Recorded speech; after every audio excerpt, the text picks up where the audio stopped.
The Opel Insignia made its debut in 2008 as the long-awaited successor to the Vectra, a car that had built a reputation for solid dependability but lacked the emotional spark needed in the midsize segment.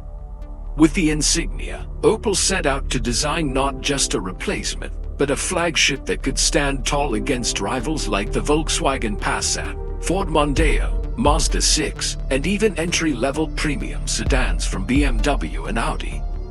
Right from the start, Opel invested heavily in both design and technology, giving the Insignia a coupe-like silhouette, a modern interior with flowing lines, and an ambitious set of technical options rarely seen in its class. At launch, the Insignia was offered with a broad range of engines, from the modest 1.4 and 1.6 petrol units to the popular 2.0-liter CDTI diesels, available in different power levels. Higher up the ladder, Opel introduced the 2.8-liter V6 turbo, a rare gem in this class, delivering smooth performance and forming the base for the OPC version.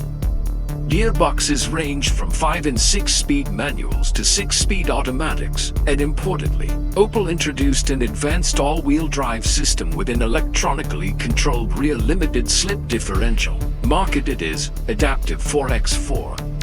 This gave the Insignia unusually good traction for a front-biased family sedan, and when paired with the optional FlexRide adaptive suspension, the driving character could change dramatically at the touch of a button. The Insignia OPC, introduced in 2009, was a real statement car. It featured the 2.8-liter V6 turbo tuned to 325 horsepower, making it one of the most powerful front-biased sports sedans of its time. To tame that output, Opel gave it a hyper-strut front suspension, derived from performance engineering, which reduced torque steer and improved steering precision. The OPC was available as a sedan, hatchback, and wagon, with manual or automatic gearboxes, and boasted Brembo brakes, aggressive styling, and specially designed Recaro sports seats. While it never had the prestige of an Audi S4 or BMW 335i, enthusiasts admired Opel's courage for building such a machine under a mainstream badge. The first facelift came in 2013, and Opel refined the Insignia's design with a sharper front grille, slimmer headlights with adaptive LED technology, and a cleaner rear. Inside, the old button-heavy dashboard was replaced with a modern infotainment screen, touchpad controls, and improved ergonomics.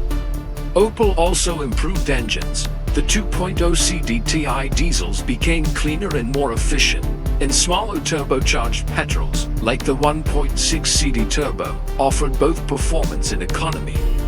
Despite improvements, the car still had its weak points.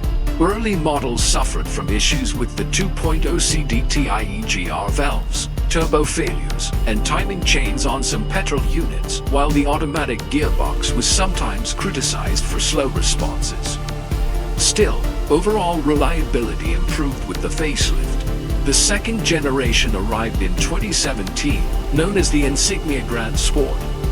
Opel stretched the wheelbase and reduced weight by up to 200 kilograms, making the car more agile and efficient. The design leaned even more towards a fastback style, giving the car a premium appearance.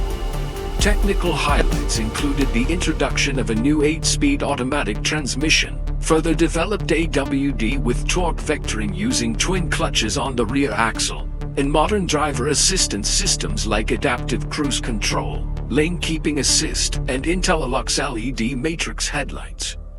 These headlights, with 32 individual LEDs, were a standout feature, offering high-tech illumination normally seen only on luxury cars. Engines ranged from efficient 1.5-liter turbo petrols and 1.6-liter diesels to the stronger 2.0-liter petrol and diesel units. The OPC badge did not return, but Opel did launch the Insignia GSI, which replaced it as the performance model. The GSI was lighter and more focused, offered with a 2.0-liter turbo petrol producing up to 260 horsepower, and paired with the advanced AWD and FlexRide chassis. While less brutal than the old OPC V6, the GSI was praised for its balance and precision, proving that Opel shifted from raw power to a more agile and modern performance philosophy. In 2020, the Insignia received another facelift.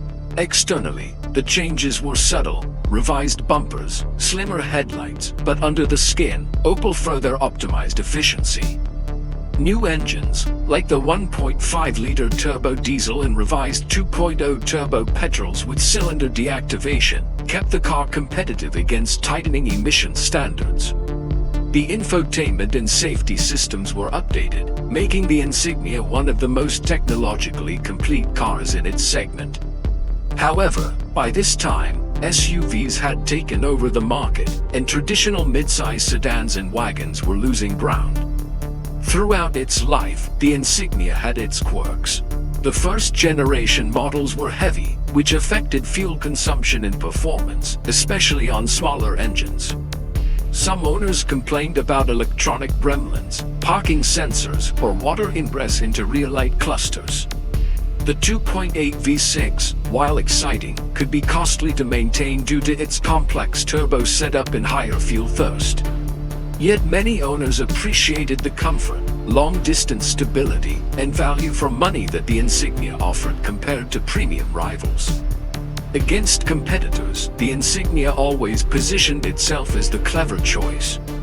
It was more stylish than the Passat, more comfortable than the Mondeo in many trims, and far cheaper than a BMW 3 Series or Audi A4, while offering similar technology like adaptive dampers, advanced AWD, and high-grade headlights. In essence, Opel gave buyers a near-premium experience for a mainstream price. By the time production wound down in 2022, the Insignia had built a strong reputation as Opel's most advanced midsize car.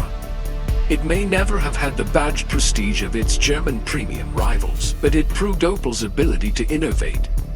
From the bold OPC with its V6 power to the elegant brand sport with matrix headlights and torque vectoring AWD, the Insignia remains one of the most technically fascinating mainstream cars of its era, admired both for its daring engineering choices and for the fact that it gave everyday drivers access to technology usually reserved for more expensive brands.